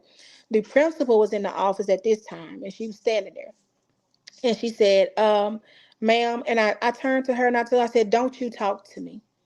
They said, "No, this is the principal." I said, "I know exactly who you are, Erica Haggard. Do not talk to me." I said, "Today is May 7th, 2026. 2026. I reached out to you in October about an incident that happened at this school where my son had something stolen from him, and you have yet to respond to me." I said, "Today is May 7th, 2026. So do not talk to me." Mel, I felt like I didn't want her addressing me because I personally reached out to you. I sent an email to you regarding how a matter was handled. Someone stole something from my son and nothing was done about it. The teacher completely looked over it, didn't pay it any mind. I reached out to the principal because I had concerns. She never, today is what, July 25th? Is today 25th? 26. 26th mail, and she still has not responded to that email. So I have a big problem with you intervening with anything that I'm saying to the assistant principal. Don't you talk to me, because when I was talking to you and you had the ability to respond to me, you ignored me just like my son was ignored. But they called the police on me because they said, she told me to leave, and I said no. I said I want the appeal paperwork, and so they said call the police. So my sister told me don't worry about it, leave, let an attorney get it, but we have to go. And so, Mel, we started leaving, and when we got halfway to my truck, we see the police trucks flying. They're rolling up there. My son started speed walking to get to my truck, Mel. My baby started like he wanted to run to safety to get to my truck. I think he felt like if he was inside of my truck, he couldn't be taken. That was painful. I said, son, you don't have to run. I said, you don't have to run, son. He was looking back. He was so nervous. My baby was trying to just get to, you know, to my truck. And so I touched bases on that incident because I wanted to give light on what happened, but also my son's mental state. How this has affected him mentally. But yeah, he was trying to run to my truck to get to safety. When the police came, we spoke with them. We didn't get, any trespassing charges filed on us or anything. They asked me, they wanted to know. Well, I told them why I was there. I was there for a meeting. I asked for the appeal paperwork. They called the police on me, and they asked me what's next. The police asked me, do you have any further interaction with these people? What happened? All I could tell them was that I didn't know, Mel, because I'm still confused. I don't know when he starts this placement. I don't know. I know they told me I was going to hear from the principal over at the DAEP, but I don't know when to expect to hear from them. I don't know anything. I'm just waiting on time or waiting for someone to contact me. And the next day is when I received the appeal paperwork. I received a letter explaining that my son was suspended from school until further notice, and then there would be a DAEP placement meeting to take place that I would need to set up. And I looked and I'm like, wait a minute, the meeting has already happened. The meeting happened yesterday, but here is a letter, or a form, whatever you want to call it, explaining to me that my son is suspended until further notice.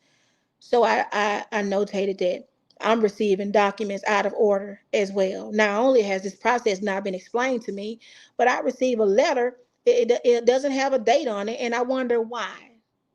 Why is it not dated? Why is it not dated to say that this is when I received it? I Wow. know that the DAEP placement meeting had already taken place, and that letter was telling me that there will be a meeting to discuss, the placement. And so I just found that very odd. But yeah, my son is mentally disturbed. He is, male. Wow. This is sad. All right, we're going to keep moving. Thank you for sharing all of this with us. I'll direct that same question to you. What is the impact of having an assault with bodily injury on an educational record? Does it affect college, transcripts, et cetera? There's no impact as those records are sealed. Administrators are the only ones that have the ability to view behavior history from prior campuses. Coaches and teachers do not. And then, Mr. Gunnels, Ms. Maddox brought up the point of you shortened the DAEP placement.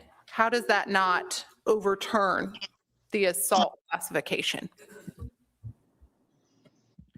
As I explained, I felt that the behavior still constituted assault with bodily injury. However, due to the timing, the proximity to the end of the school year, and his lack of any significant behavioral history prior to that, also combined with the totality of the circumstances, I felt that it was appropriate to reduce it to time served and not carry it on into the next school year. However, I do still believe that an assault with bodily injury occurred and that some measure of disciplinary consequence was warranted.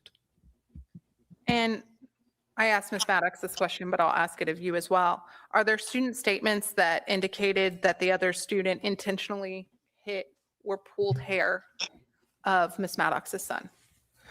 The statements do not say anything about pulling hair. They do reference that he slapped TQ's glasses off. And then the other statement, there were two witness statements that were collected during the process. One references slapping glasses off. The other one says that he slapped TQ's glasses off, but specifically says, I don't know if it was by accident or on purpose. So there was nothing clear that established that there was an intentional strike from the other student towards Takori. And then, What in the world? This is like the Twilight Zone. Yeah. Any words? Yeah, I have some words for that. I feel like if we are going to seek validity from anybody expressing whether it was intentional or not, whether that student's strike on my son was intentional or not, we should seek it from that student.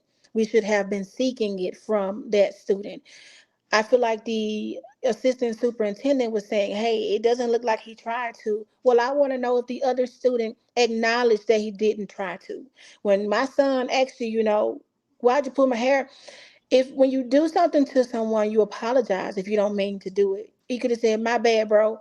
Or could have given my son the opportunity to get up. He fell into this placement. Give him a chance to get up before you go to striking him. But if you don't even say that I didn't mean to hit him, I wasn't trying to hit him, then it's questionable for me as to why other people coming behind you are saying that it wasn't intentional.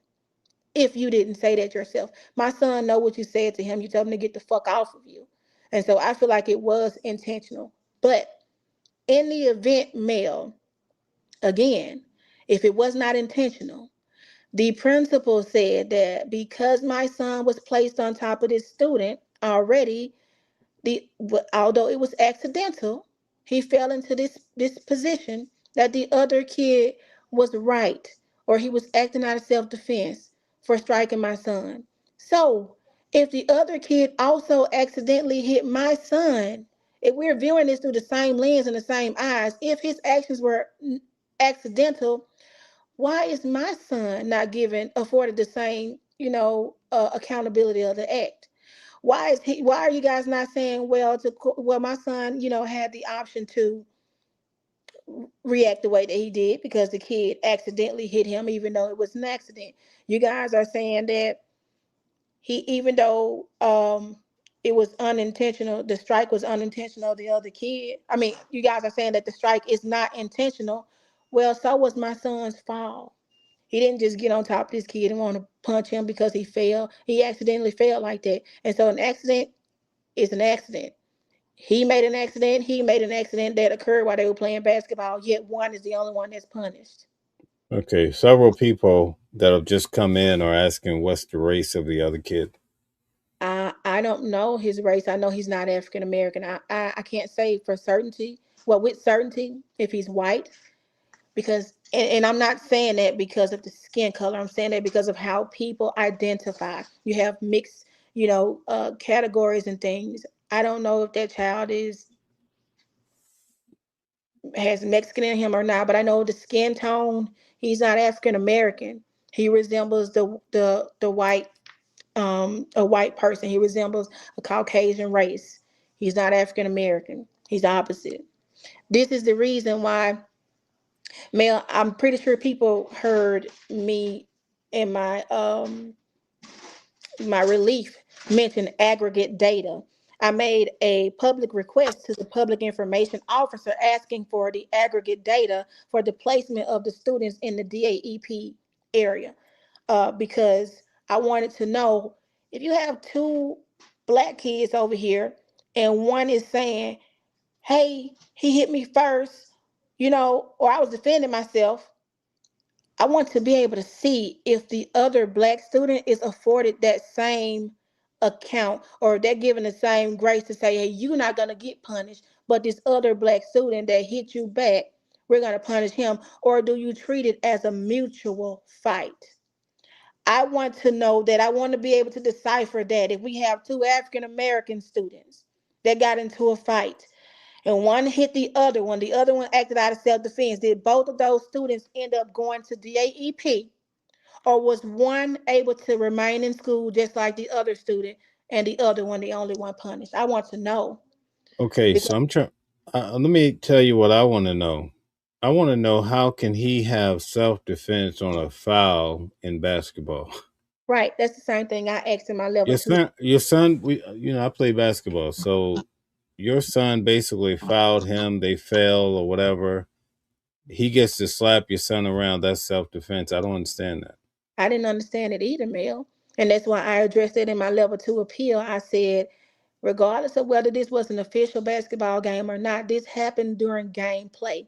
There is no official rule that, supports that when you're playing basketball, if the other player fouls you, knocks you down, because in sports you're prone to injury. There's no writing. There's nothing that supports the suggestion that they are giving. There's no written conduct or no written statements or anything, policies that says when you're playing basketball, if another person fouls you, if they knock you down, do this, you can get up and act out of self-defense. No, they condemn basketball players for that all the time in NBA. Even if they're playing street ball, you don't get up and swing on people. I do know some people play dirty ball, but it's just not a rule of basketball. And so I pointed that out in my level two appeal. I said this happened during gameplay. And that's when the assistant superintendent minimized the strike. So now he takes it from, oh yeah, we see him hit your son. He was actually acting out of self-defense, to, well, it looks like he didn't try to hit him at all. That's when he minimized it. Wow, this is something. Some people are asking how can they contact the school board. So I'll let you. You could actually leave that information on the community wall. I'll explain all that to you later. All right. Yeah. So let's get back. Looking at the investigation, did you review student B, we'll call them, the other students' actions as far as the hair pulling allegation and the intentional hitting as part of your review? Yes, I did. And what were your findings there? I could not substantiate that there was an intentional aggressive act on his part based on the statements and the video that I reviewed. The video shows that the action occurs simultaneously with him landing on his back, and I could not substantiate whether that was an intentional malicious act or simply a response to falling on his back and attempting to try and gain balance. Gain balance. Yeah. God bless America. Yeah. What do you think about that? I think that in a way he supports what I've been saying, that with the video evidence, you cannot see, um, how you cannot see how these kids ended up this way. But I felt like he was truly trying to minimize the strike of this other kid. Again, if the kid, and I don't know his statement, I didn't receive it due to FERPA. I don't know what the other kid said, but I do want to say this, Mel, and this is the reason why I feel like it was not accidental. Remember me saying that the assistant principal spoke to me on the 6th and he told me about an incident that happened on the 1st? Right. Well, this student and my son were on the soccer team. They were on the soccer team, okay? The other student, the coaches were getting on to the kids about not having their equipment. So the other student didn't have something, and my son said, "Oh, I'm gonna tell coach." And he told him, "Go ahead and tell him, I don't care." So my son, mentioned it to coach. Coach said they'll deal with it. That was the end of it. At the end of the practice, that same student approached my son and said, "Don't you ever tell me what to do. You're trash at soccer or something." They had um, a minor argument where they passed words back and forth. And one of the things that he said to my son was, "That's right, walk away like a good boy." Oh my. They told him walk up. My sister said, "What the fuck is a good boy?" She said, "That's what the fuck you tell your dog when they obey you and you give them a treat. You want to reward them for doing, following your command." She said, "What is a good boy, and where did he hear that at? What do you mean a good boy?" She said, "And now we are at this point because my nephew did not act like a good boy. Now Mm. we're here because he didn't obey the good boy, the good boy um, whatever it means by a good boy. He didn't obey the commands, and now we're here. And she Wow. said, basically, she feel like the other kids, gets the advantage to say, this is what I meant by walk away like a good boy, or this is what happens when you don't walk away like a good boy. But we feel like that kid knew exactly what he was doing. He's not some kid that's afraid to stick up for himself. They had an argument previously, but even then, this is one of the things I called out, because I called out the assistant principal. I said, no one mentioned anything to me about this incident that happened on Friday. If there was a moment where I could have intervened to prevent this from happening, it was not presented to me. I was not given the opportunity because no one called me to say anything happened, between these boys. I said, but I feel like there was nothing for me to intervene in. I said, because there's Monday and there's Tuesday. There has been no further, interactions with these students. My son is not having trouble with this kid. They're not having constant run-ins, so there's nothing for me to intervene in. When I asked him for the statements and stuff for that May 1st incident, what he said was he conducted an investigation. There were several people around, but they were unable to make a determination that would result in penalty due to, the evidence that they were able to collect. Basically, the kids say some things were said. There was no one to, um, you know, substantiate that. There was no one to verify, Mel, what it was said, when it was said, why it was said. So it was dropped, and this is the reason why I was not called. Well, I have questions. If you conducted your investigation of whatever happened on the first, and the end result was you not calling this parent to tell this parent, mention anything to this parent about this, why did you mention it to me on the 6th? Why was it important then? Because no one told me anything on the first. You had Monday and Tuesday to do your investigation, or however long, but it resulted in whatever. However, it resulted, I was not made aware. I was not notified, and you felt like it was not reasonable to notify me because it resulted in no penalty. So, if that was your end result, why would you mention it to me on the 6th if this had absolutely nothing to do with it? Right. Thank you. Yeah. James Brown say, "Living in America." Yeah. And then to go back to an earlier question from AP Herrera's statement, were parents prompted that they have the right to file charges, or was this something that parents thought of sua sponte, kind of on the spot, that they wanted to do on their own? According to Mr. Herrera, they were not prompted. They provided that information of their own volition.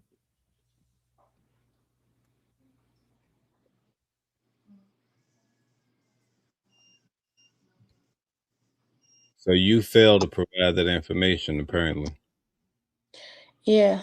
He says that the other parents, said, we're pressing charges. I want to press charges. It wasn't mentioned. He's saying that he didn't offer them the opportunity to press charges. They took them upon themselves to say, hey, we're pressing charges. I'm going to press charges. Yeah, and I thought that the school did it, man. I didn't know that I could, or I don't know that I would. These are students. This is not like something drastic came from this. It's not like this child was seriously, incredibly injured. This was an incident that happened in 5 to 7 seconds, literally, because remember, the video is 18 seconds long, and I don't observe the kid pull my son's hair until the 11-second mark. So this is 5 to 7 seconds. Why would I press charges on these are kids, this is a student, you know? What's your motivation behind that? Why are you doing that? And not saying that they don't have the right to, but if you are going to give them the opportunity to press charges or describe this in a way or present this in a way to them where they feel that they have the right to or they are able to file charges, it should have been given to me the same way, but it wasn't. It was already presented to me as my son being the aggressor, and that's how they deemed it, as him being the aggressor. Wow. Okay. Very good. Thank you. Did the other student indicate that he meant for slapping or harm? He did not.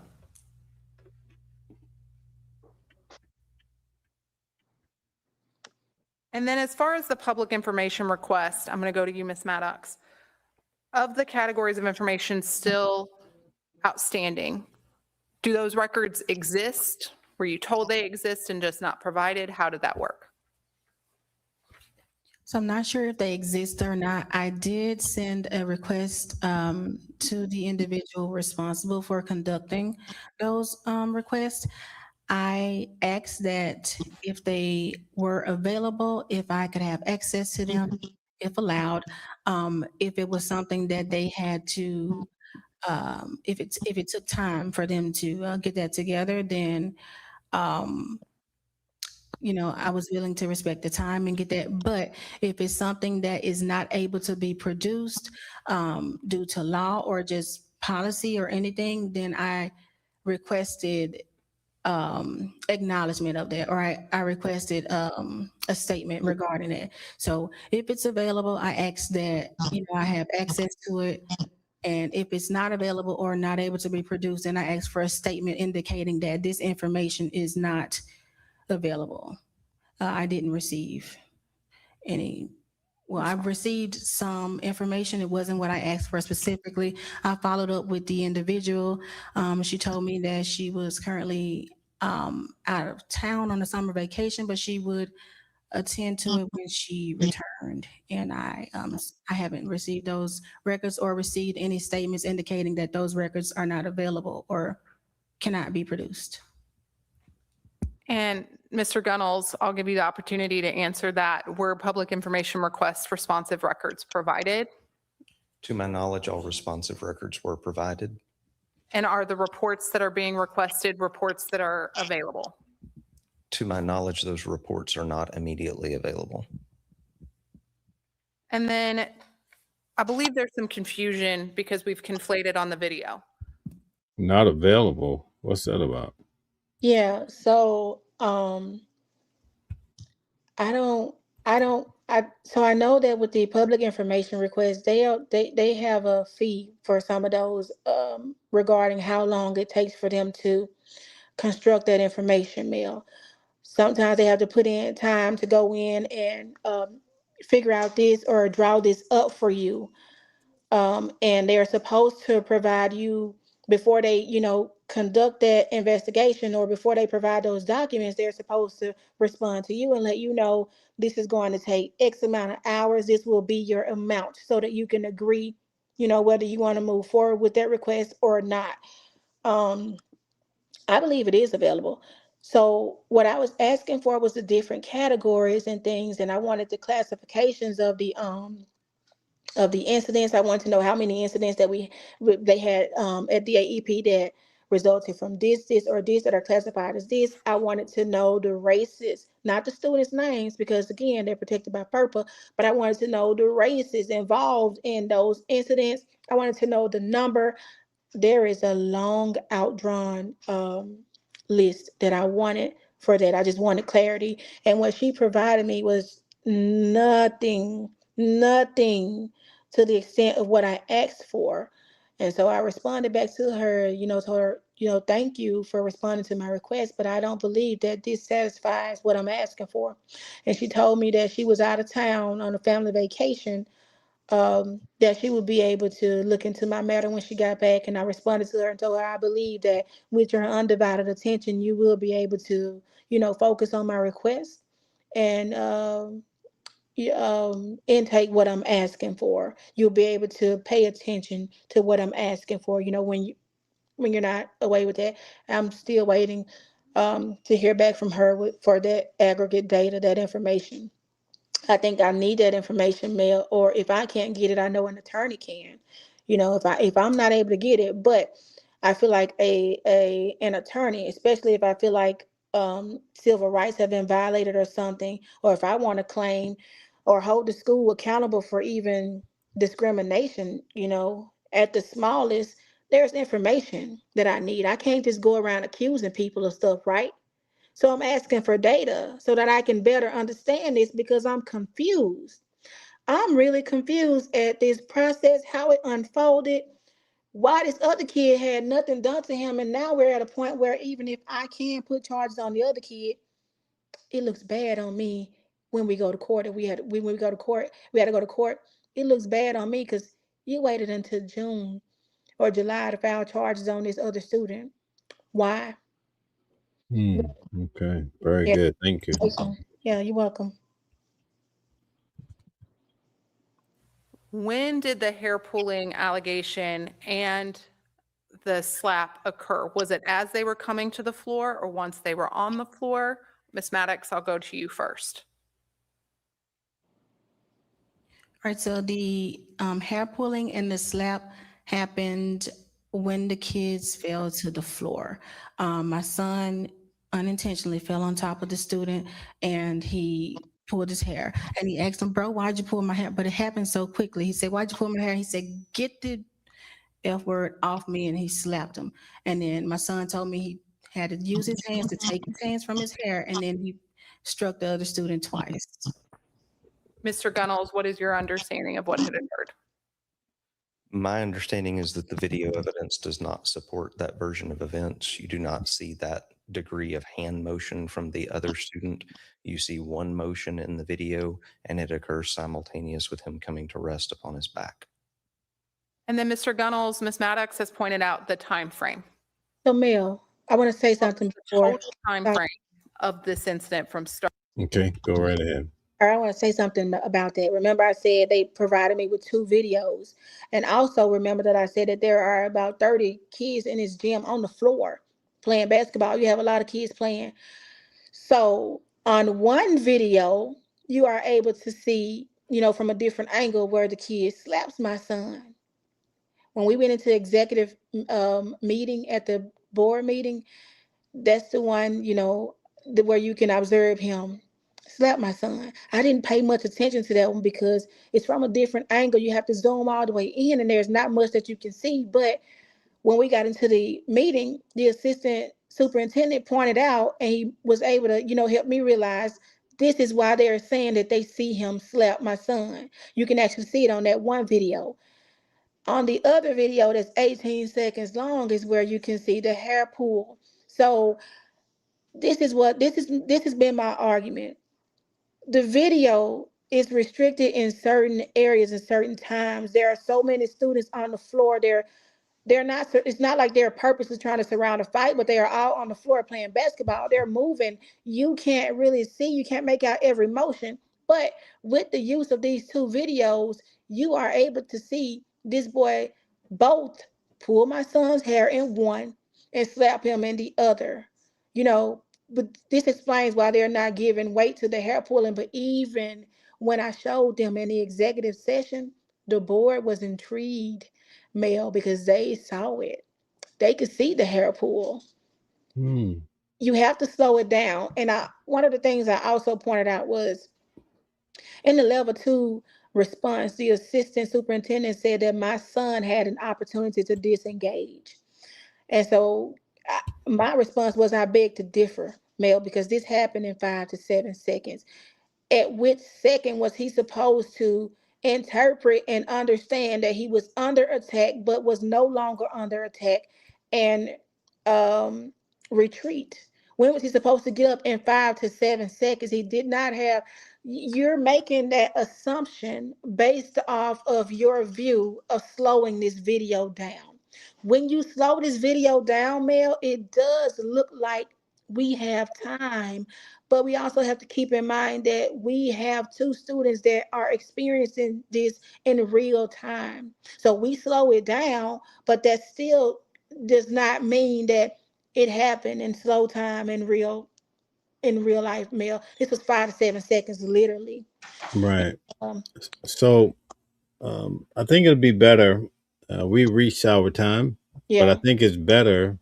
Are you available tomorrow night at 8 p.m.? I am. All right. So we're going to do part 2 and finish it out. But I think hopefully the word can get out even more to know what's happening. And we'll have more local people from your area, if you get my drift. So thank you very much for coming on tonight. Tomorrow at 8 p.m., I'll see you here, and we'll continue to find out the results. It should be exciting to have you back on. Yeah. I want to thank everybody that tuned in tonight. I want to give you an opportunity to talk to the listeners, the watchers, and tell them whatever your closing remarks are. Yeah. Thank you guys for tuning in with Mel and me.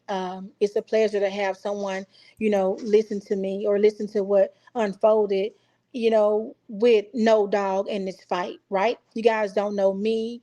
You don't know my son. You don't know the individuals, but you are able to listen, with an unbiased ear to determine what's right and what's wrong, or hear what's right and what's wrong. So I want to thank you guys for, coming to support.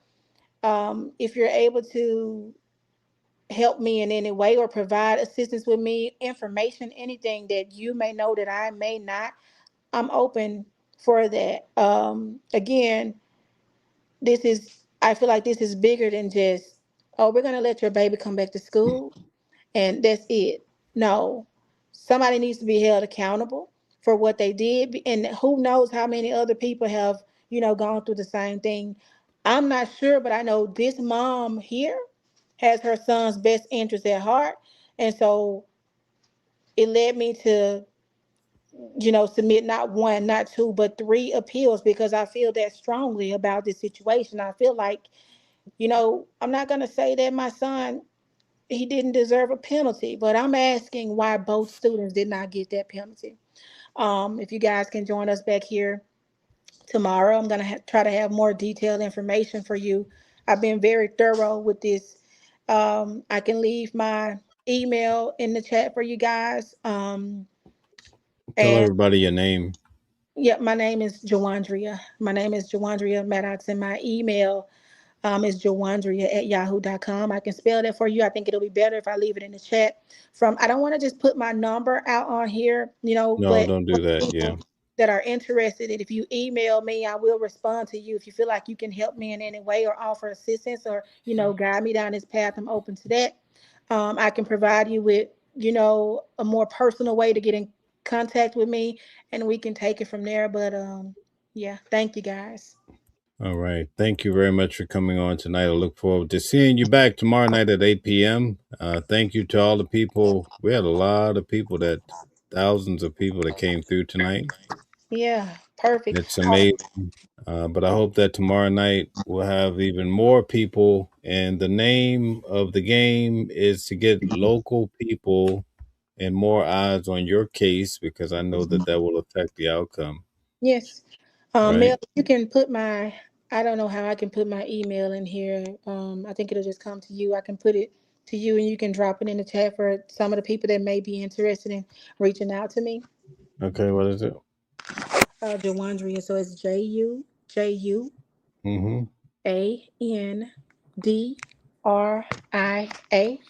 at yahoo.com. So it's just my first Okay. name at yahoo.com. And do you have let's see, what else I'll just leave it at that. So respell it just to make sure I have it right. Yeah, it's JUJUAND Mm-hmm. like Delta RIA Mm-hmm. at yahoo.com. Okay, great. It's all good. All right. So there you have her email address. You could also put it on the community page. I'm going to show you how to do that. All right. Okay. Put all your information on there. All right. So thank you very much. We'll see you guys back tomorrow night at 8 p.m. We're going to finish out. You get a chance to hear what their verdict was. And also, this story will continue. We still continue to apply pressure, right? That's right, Mel.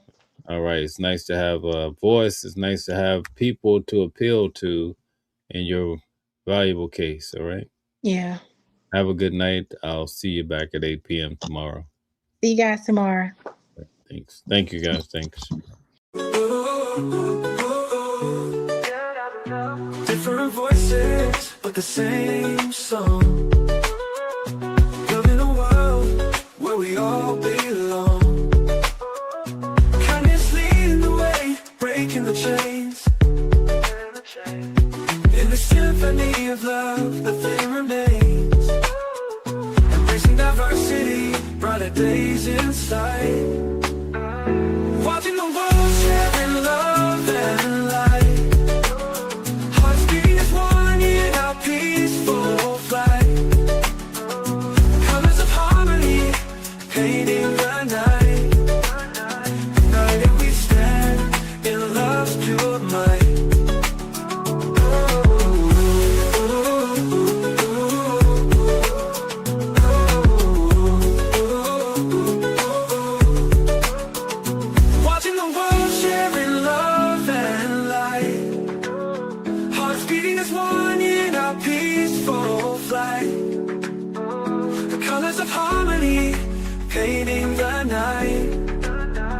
United we stand in love's pure might.